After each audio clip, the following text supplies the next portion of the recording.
So recently I made a video all about what it was like being stuck inside of my ESTJ subconscious, something I referred to at the time as being stuck inside my shadow. However, it has come to my attention that being stuck inside of your shadow is actually a term not used for your subconscious, which in my case is ESTJ, but actually your unconscious, which in my case as an INFP is an ENFJ shadow. And while it's quite alarming that I would be spreading such dangerous misinformation on YouTube, what's much more alarming is the fact that I was once stuck inside of my ENFJ unconscious, and I thought I would go over this story with you, my viewers. So it all started about 8 years ago where I was stuck inside of a mind-numbingly boring and soul-destroying office job. And I had this ISTP friend and she was kind of stuck inside her ENFJ subconscious, and she was being very encouraging to me, and she was sort of teaching me to market myself a bit better, and she was trying to encourage me to be a travel writer or something like that. And so basically it was kind of contagious. She was an ISTP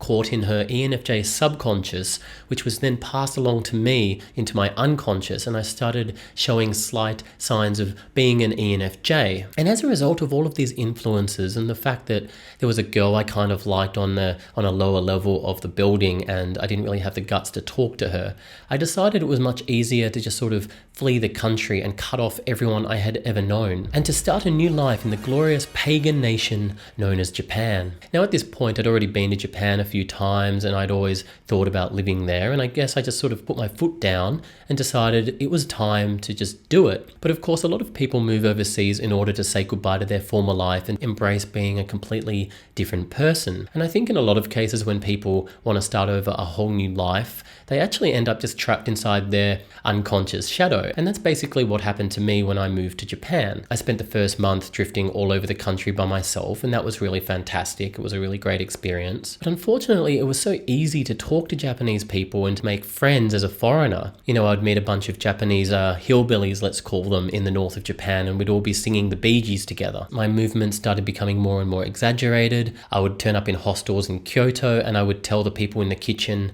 hey, I've already been to Kyoto. If anyone wants like a little guided tour, I will provide a guided tour and I will show you where all of the vending machines that sell alcohol are located. And it's just not something I ever would have done if I wasn't caught inside of my ENFJ shadow. And then once I decided that I'm going to live in Tokyo, instead of looking for a place, I got caught inside of my ENFJ child function, extroverted sensing, and I would go clubbing every night. I would end up half naked on the floor of my hostel after a night of severe clubbing. I would be dancing with Japanese girls who had connections to the Yakuza, and the fellow actual ENFJ from Northern Australia who I was hanging out with bailed me out of a very dangerous situation. I started marketing myself as this sort of Japanese YouTuber type guy, and I started even schmoozing, and that lasted for about one whole week. I got an ISFP girlfriend who was really into K-pop, and I sort of pretended that I was into K-pop until the truth eventually came out and she realized that I wasn't actually an ENFJ. I started giving random hugs to strangers.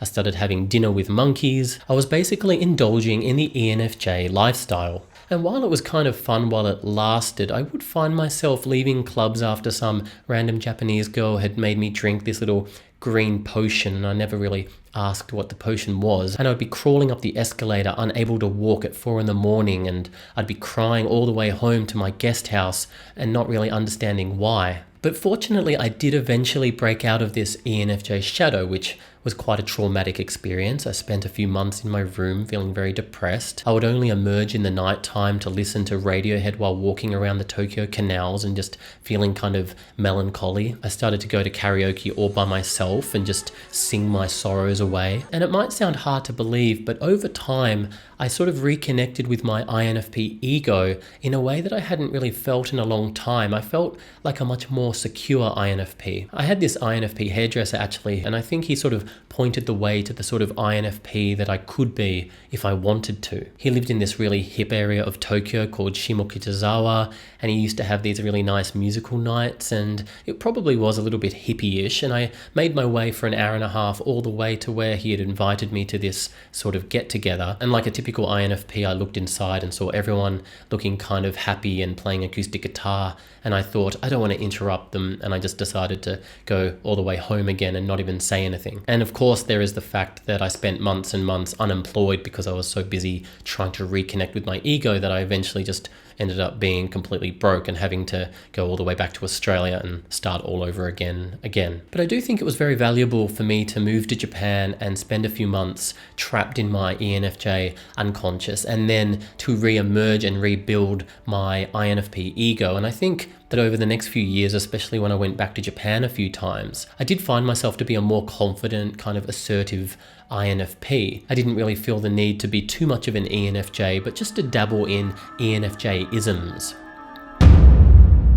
So anyway, there's the story of how I spent some time trapped in my ENFJ unconscious and how I think it helped me grow as a person and to sort of rebuild myself into maybe a better kind of INFP. At least that's what I like to tell myself. And so basically, yeah, there's the true story of what it was like being stuck inside of my ENFJ shadow. Please like and subscribe, and thanks for watching.